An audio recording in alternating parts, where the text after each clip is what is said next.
Saudara, 6 orang santri korban pelecehan seksual yang diduga dilakukan pimpinan pondok pesantren di Karawang, Jawa Barat mengalami trauma yang cukup berat dan mengurung diri selama 3 bulan. Kondisi ini membuat orang tua korban melaporkan kasus ini ke polisi dan meminta pelaku dihukum seadil-adilnya.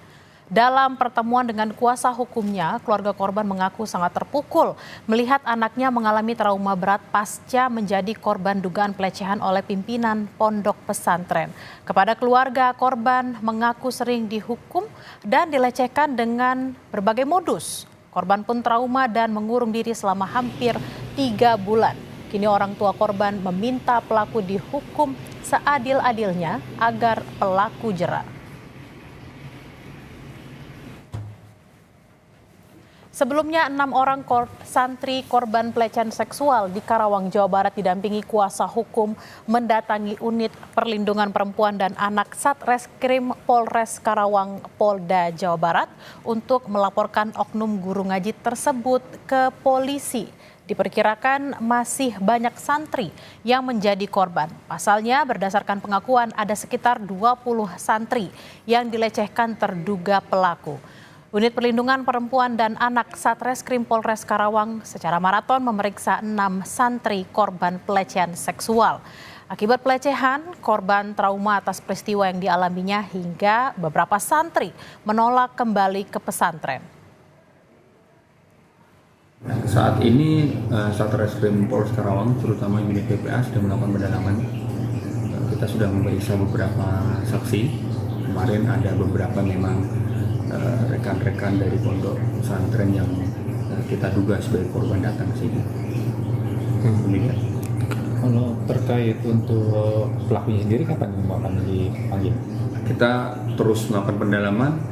Kita belum bisa buka untuk identitasnya ya. Jadi kita pendalaman sudah ada mengarah memang, tapi kita mohon doa mudah-mudahan cepat terungkap. Ya. Informasi terkini kita segera tanyakan ke jurnalis Kompas TV Adi Wahadi di Karawang, Jawa Barat. Adi, bagaimana perkembangan penyelidikan kasus ini, Adi? Bella dan juga saudara, perkembangan penyidikan terkait kasus dugaan pelecehan seksual terhadap sejumlah santri di salah satu lembaga pendidikan di Karawang, Jawa Barat hingga saat ini masih terus bergulir. Pihak terduga atau terlapor pada Jumat lalu telah mendatangi Mapolres Karawang untuk melakukan klarifikasi terkait laporan yang dituduhkan terhadap dirinya.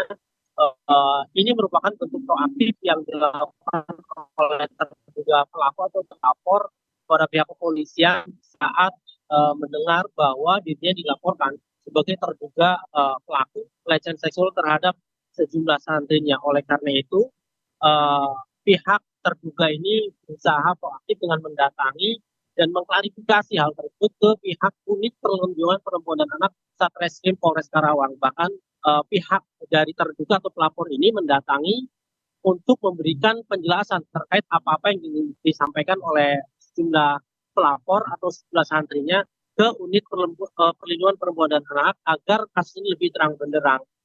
Didampingi kuasa hukumnya, kami mendapatkan laporan atau mendapatkan informasi bahwa hampir 3 jam terduga pelaku atau terlapor ini diperiksa oleh pihak kepolisian mulai dari sekitar pukul 1 hingga pukul 5 hari Jumat lalu. Dan beberapa pertanyaan disampaikan oleh kepolisian, ada sekitar 30 pertanyaan yang dilontarkan terkait sekitar dugaan pelecehan tersebut, dan pihak kepolisian juga saat ini masih terus melakukan penyidikan dan pemeriksaan sejumlah saksi. Dan kedatangan dari terduga pelaku ini kemudian dimanfaatkan untuk mencari atau menggali sejauh mana laporan yang disampaikan oleh sejumlah santrinya ini kebenaran dan kapan dilakukan. Kemudian bisa membuka bagaimana kemudian kasus ini mencuat, dan para korban sendiri saat ini masih menunggu pemeriksaan-pemeriksaan lanjutan yang akan dilakukan oleh pihak kepolisian.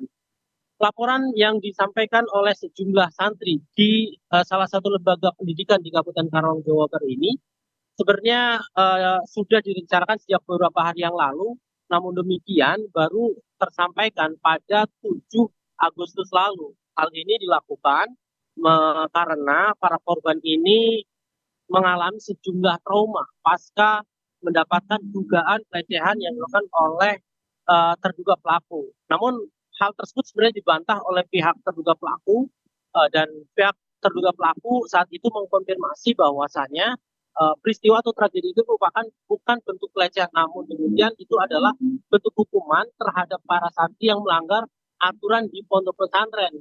Dan hal itu diterima oleh pihak santri. Hal tersebut merupakan tindakan-tindakan asusila yang sebenarnya atau yang seharusnya dilakukan oleh pihak pesantren.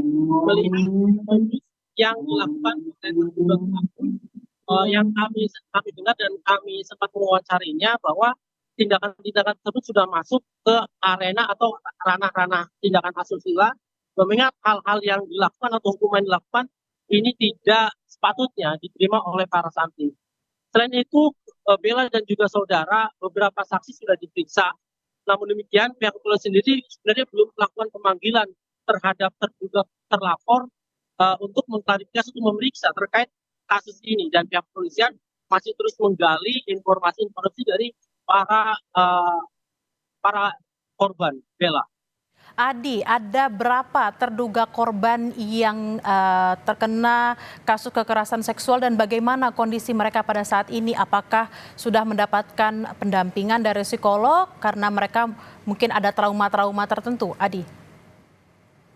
Baik, berdasarkan informasi dan wawancara langsung kami dengan para korban dan orang tua korban beberapa waktu lalu, bahwasanya salah satu alasan pihak orang tua dan korban melaporkan dari dugaan kekerasan seksual terhadap para santri ini dilakukan melihat kondisi trauma yang dialami oleh para korban.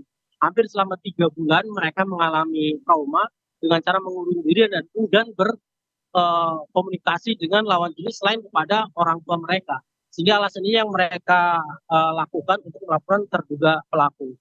Berdasarkan informasi yang kami terima dari Kasat Reskrim Polres Karawang, AKP Nazal Pawas beberapa waktu lalu, bahwasanya pihak kepolisian telah berkoordinasi dengan pihak psikolog dari Dinas Perlindungan Perempuan Anak Kabupaten Karawang untuk bisa melakukan pendampingan psikolog untuk bisa memperbaiki kejiwaan atau tekanan jiwa yang selama ini mereka rasakan dampak dari dugaan pelecehan tersebut.